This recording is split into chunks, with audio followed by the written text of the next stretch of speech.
A $500 drone just destroyed a $15 million tank, and nobody in the world of military strategy has slept well since.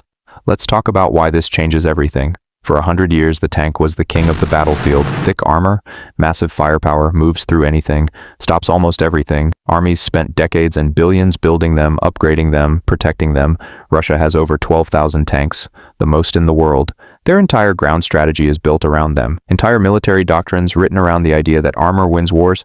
Then Ukraine grabbed a drone from a hobby shop, strapped a grenade to it, and drove it straight through the commander's hatch. Game over. Here's what makes this so brutal. A tank is basically blind on top. The armor is thickest on the front and sides, because for 100 years that's where the threat came from. Enemy tanks, anti-tank missiles fired horizontally, RPGs from the tree line. Nobody seriously planned for the threat coming from directly above, at 40 kilometers per hour, weighing half a kilogram, guided by a 19-year-old with a phone screen and a cheap controller. The most common drone doing this right now is the FPV drone, first-person view. Costs between $400 and $600 to build. A commercial racing drone with a modified warhead.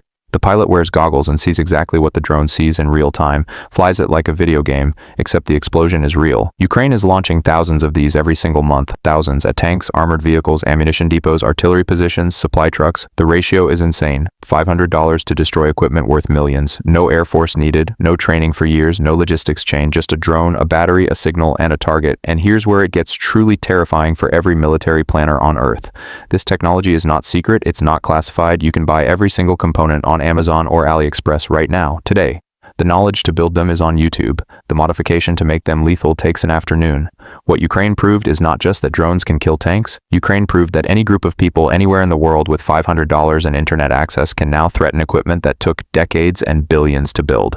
The entire concept of expensive heavy armor is being questioned in real time on a real battlefield.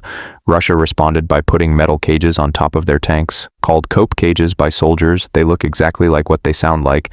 Desperate improvisation. Sometimes they work, often they don't. Because the drone pilots just aim for the gap or the tracks or the engine exhaust.